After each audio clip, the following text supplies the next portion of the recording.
In 1981, the Los Angeles Dodgers asked Fernando Valenzuela to be their starter for opening day. No one expected much of the Mexican rookie.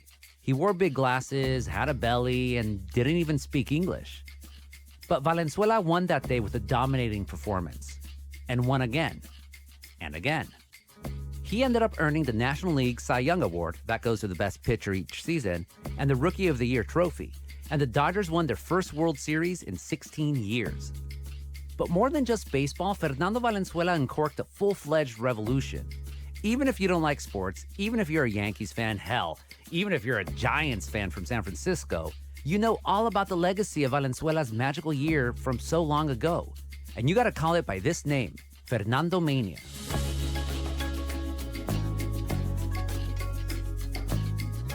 I'm Gustavo Arellano. You're listening to The Times, daily news from the LA Times. Today is May 26, 2021. A Manhattan grand jury convenes to weigh criminal charges against former President Donald Trump and his companies. Joe Biden is scheduled to meet Russia President Vladimir Putin next month in Geneva. And a woman in Texas jumps into a monkey pen to feed them flamin' hot Cheetos. Will Eva Longoria make a movie about her?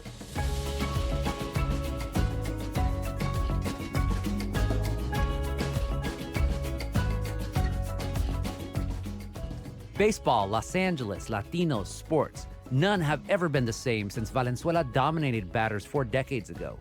He helped to make the national pastime international. He bridged racial divides in LA and gave Latinos a hero that everyone could embrace. The LA Times is telling the full story with Fernandomania at 40. It's a documentary that you could find on latimes.com, and new episodes are released every couple of weeks. Today, we talk to LA Times sports columnist Dylan Hernandez about why one season from decades ago continues to have such a deep influence. But first, just where did this young Mexican ballplayer Fernando come from? Well, it wasn't East LA or even Santana.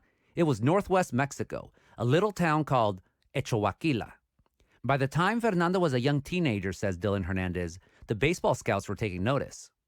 Well, he was a teenager pitching in the Mexican League. I do think that, Walter O'Malley, the owner of the team, knew the demographics in Los Angeles and had this vision of a Mexican Sandy Koufax. The legendary Dodgers left-hander from the 60s. Correct. Over the years, there were scouts that were sent down there.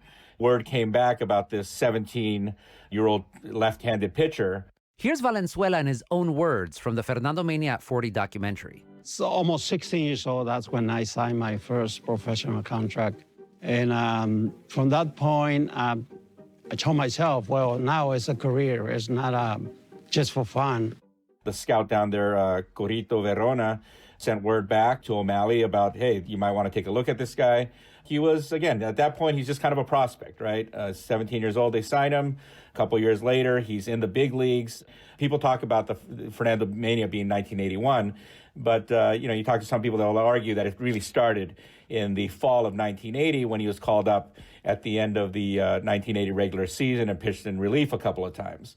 The feeling was that he kind of came out of nowhere. Yeah, that was 79 when I was got signed by the Dodgers, and then really Mike Vireo, he's the one make the contact with my team in Mexico, and they decide, to send me to the minor leagues with the Dodgers, and so make me happy, to be part of the one big league organization.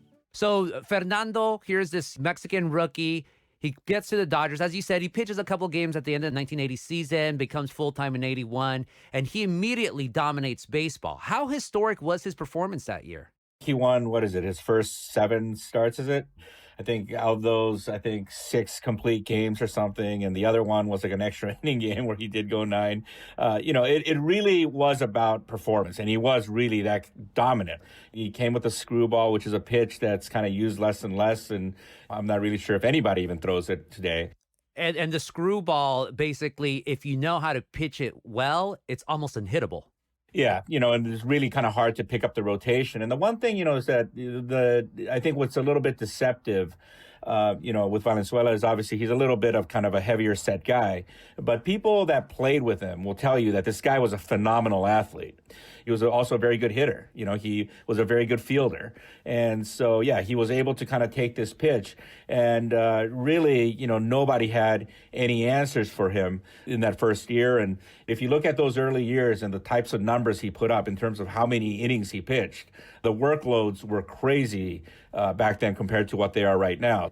If you look at his first 5-6 complete seasons, the amount that he pitched, the number of complete games that he threw is something even, that today you would see nobody come close to doing. It wasn't just that Fernando was a winner. Everyone likes a winner, but it was the type of winner he was. He was a Mexican who was winning in the United States. And so that's where the phenomenon of Fernandomania starts popping up. Fans across the country, they start going to games where the Dodgers are playing on the road. But at home, of course, the Dodger Stadium was going to get packed. But the crowd was now, it was a crowd that the Dodgers had never seen before. More and more Latinos. And you mentioned earlier, you hinted at this historical strain between Latinos and Dodgers. What was at the root of that? Yeah, so the land on which Dodger Stadium now sits used to be a Mexican and Mexican-American neighborhood. And, the government used eminent domain, which is basically kind of the power to kind of seize land, right, when it's for the public good, so to speak. This was in the 1950s, and it was for a housing development. People were given money for their homes, oftentimes below market value. People that resisted in the end, there were images shown, right, of people getting dragged out of their houses. Ultimately, when the Dodgers decided to move out here, and that was the site that was chosen to place Dodger Stadium. So, at that time, it was still, Dodger Stadium was a team of the white man, so to speak. And obviously, Fernando Valenzuela changed that dynamic completely. What happened to Latino residents of Chavez Ravine left deep, painful scars that linger to this day. Here's former LA County Supervisor Gloria Molina from the LA Times series Fernandomania at 40. And of course, everybody told him it was for the better good of public housing and so on. I had 3 staff people that had lived in Chavez Ravine. One who was still extremely bitter about what happened during that time, who still would not go to a game because of Chavez Ravine. This is an infamous moment in LA history, in Mexican-American history in the United States. There's been plays written about Chavez Ravine, CDs, there was records, there was films, documentaries, so much made about Chavez Ravine. And this historical legacy, we're thinking about this 1950s, for almost 25 years, Latinos in Los Angeles basically refused to root for the Dodgers. Then all of a sudden, here comes this, gordito Mexican winning games like crazy. The fact that he was a Mexican national as opposed to a Mexican American, too. At this time, I think that kind of one of the unspoken impacts, at least at the time, there's always been kind of division between, say, Mexican Americans and Mexican nationals. And he kind of provided, a unifying point, so to speak. He really just kind of changed the dynamic of who the Dodger fan is. I know that for the 30th anniversary, when I wrote a story about this, at that time the Dodgers were estimating that 40% of their fan base was Latino. My guess is right now that it's probably closer to 50. This is a very loyal fan base. When the Dodgers were owned by Frank McCourt and he wasn't putting money into the team and they were bad, you know what? They still drew 3 million fans every single year. It did not matter. It's definitely changed the atmosphere of Dodger Stadium. And what do you think those Latino fans saw in Fernando? Yeah, I think that they probably saw somebody very relatable, right? He looks like a guy that you would see kind of down the street. He was kind of very everymanish in some way. A lot of times athletes, you look at them and, the better players a lot of times look like Superman, right? This guy was kind of the opposite. He could have been your uncle. Yeah, your primo, like your cousin or your primo Fidencio or someone. Yeah, right. Everybody, I think, kind of knew somebody, who looked like him and spoke like him and joked the way he did, and so I think that was obviously one of the kind of big points of appeal there too. In the documentary Fernandomania at 40, we talk about just how it spools out this influence. And one of the big influences, of course, is just how Fernando also opened up the game of baseball to Latin America. Nowadays, Major League Baseball is about 25% Latino, and Latinos had always been a part of the sport. But after Fernandomania, that's when it seemed every baseball team wanted to get their own Fernando. Yeah, the Dodgers again were very much pioneers in that field, right? They set up an academy in the Dominican Republic, and there was a point where pretty much every Dominican prospect that came up would end up with the Dodgers. Now, obviously, as time has gone on, other teams realized, this is a great source of talent, and so everybody's set up there. But yeah, it definitely opened up Latin America. I would argue it even opened up Asia. So I do think that legacy that really pays off. Fernandomania was such a thing that President Ronald Reagan wanted to meet Fernando. So when the president of Mexico went to go visit Ronald Reagan in the White House, Fernando Valenzuela was there right alongside with them. And, it's speculation on some points, but obviously Reagan was enamored. Reagan realized, look, in the United States and Mexico has always had a contentious relationship. But here we have this, this young Mexican pitcher who's doing so many great things in national pastime. I think Mexicans actually could do good for this country. And then in 1986, you have an amnesty that legalized 3 million undocumented immigrants. So, I mean, that's just another part of Fernando that very few people know about. Basically, Reagan's entire cabinet was lined up there, with baseballs in hand because they just wanted an autograph from the guy. We'll be right back after this break.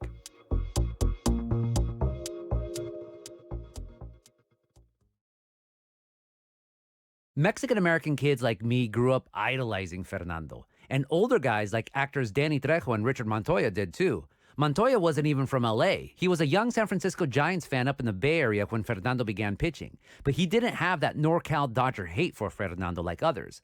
Here's him and Trejo from Fernandomania at 40. Montoya speaks first.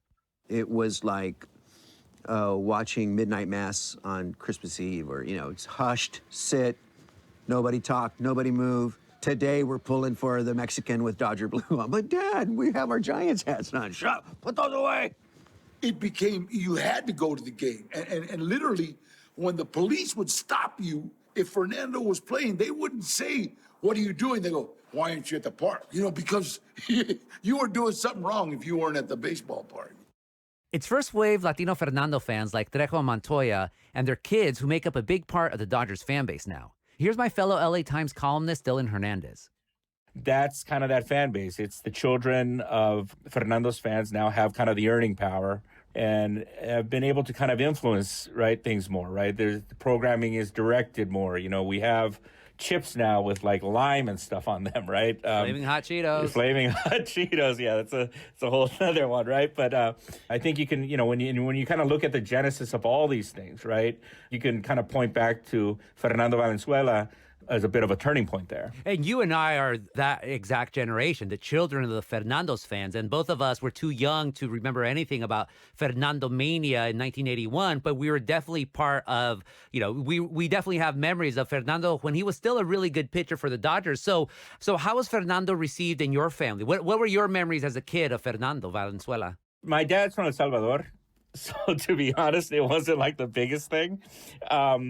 But, and also my dad moved here in the late 1950s, so he grew up in the Echo Park area, always kind of cheered for the Dodgers. And, my first memory of that was kind of more Kirk Gibson, because before that, I just kind of didn't pay attention. Kirk Gibson, who hit a famous home run that helped the Dodgers win the 1988 World Series.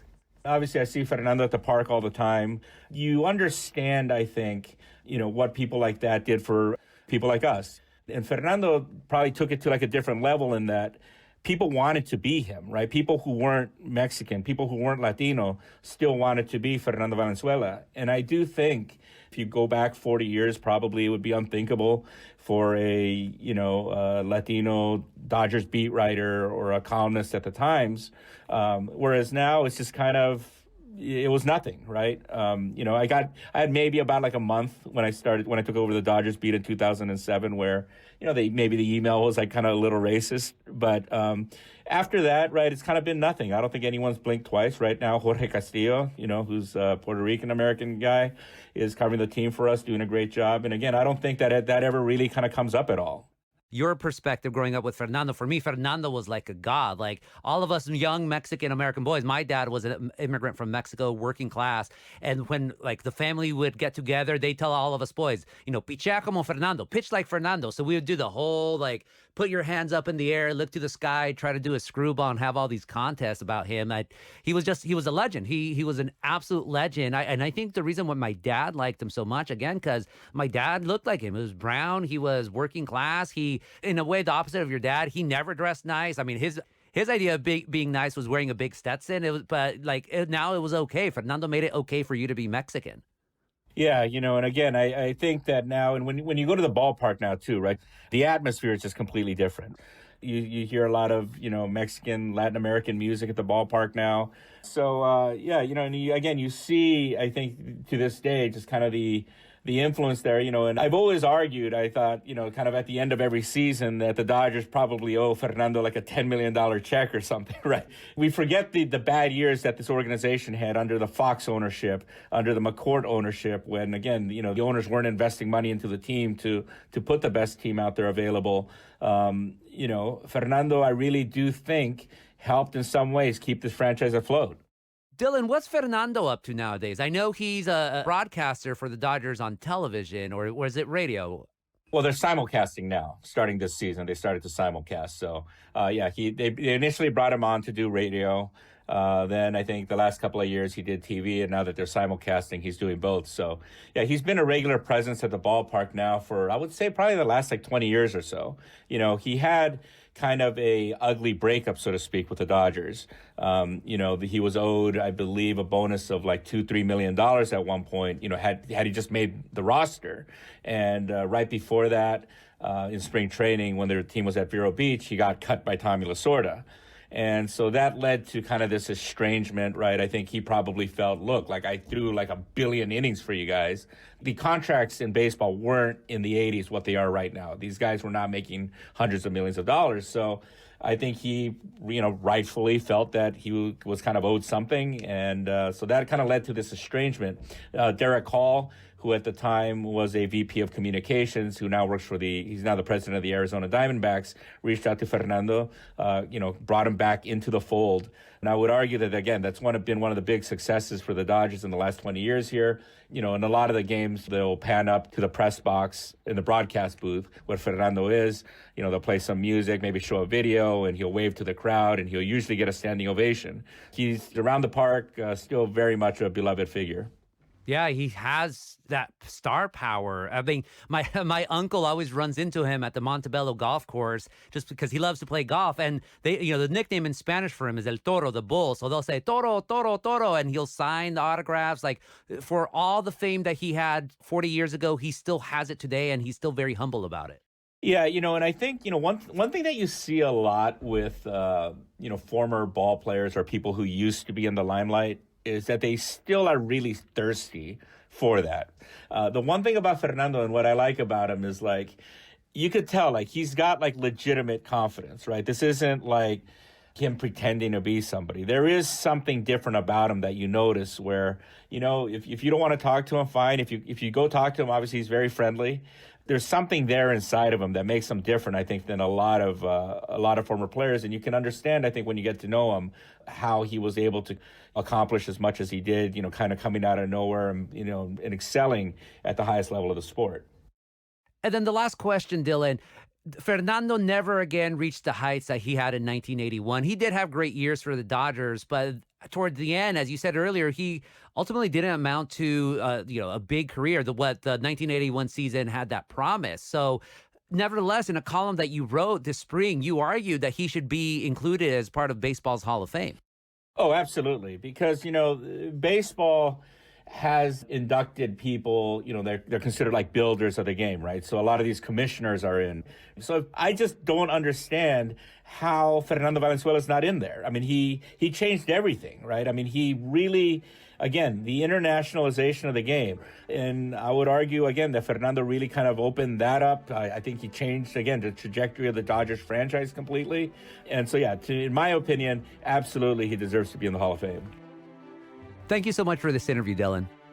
No, thank you for having me on.